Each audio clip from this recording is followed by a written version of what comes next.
Ni mkurugenzi wa Construction Times ambao ndio waandaji wa tukio letu la leo.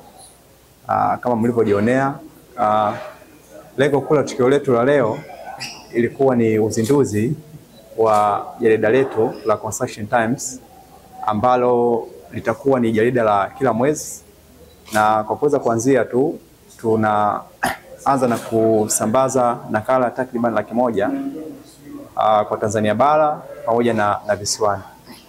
Lengo la jarida letu ni kuwaleta wadau mbalimbali walio katika sekta ya ujenzi, kuweza kuwaleta pamoja ili waweze kushare taarifa mbalimbali. Kwa hiyo na pia tumeweza kuwatambua wadau wetu mbalimbali kwa kuweza kuwapa tuzo ambao ni makampuni mbalimbali yaliyoshiriki siku ya leo. Na tunaamini pia kupitia jarida letu la Construction Times itakuwa ni chachu ya maendeleo katika sekta yetu ya ujenzi kwa ujumla Tanzania. Mimi kwa jina naitwa Gaudens Nicolaus Masi.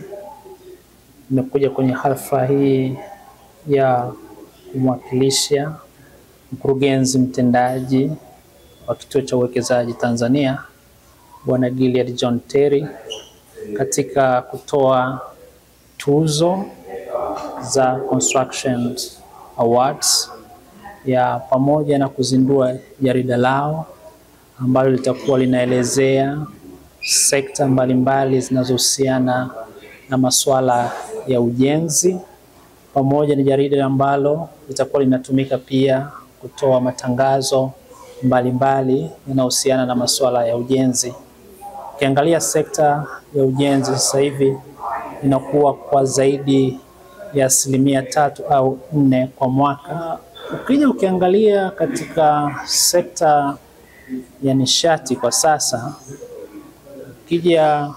ukiangalia uzinduzi wa bwawa la Julius Nyerere ambalo kwa sasa zinazalisha zaidi ya megawati 2115, imekuwa na mchango mkubwa sana katika sekta ya umeme ambayo imesababisha sasa hivi kuwa na uzalishaji wa umeme zaidi ya megawati 4,000. Kwa hiyo hii kutokana na hizi kampuni ambazo zimepata tuzo hapa zimekuwa na mchango mkubwa.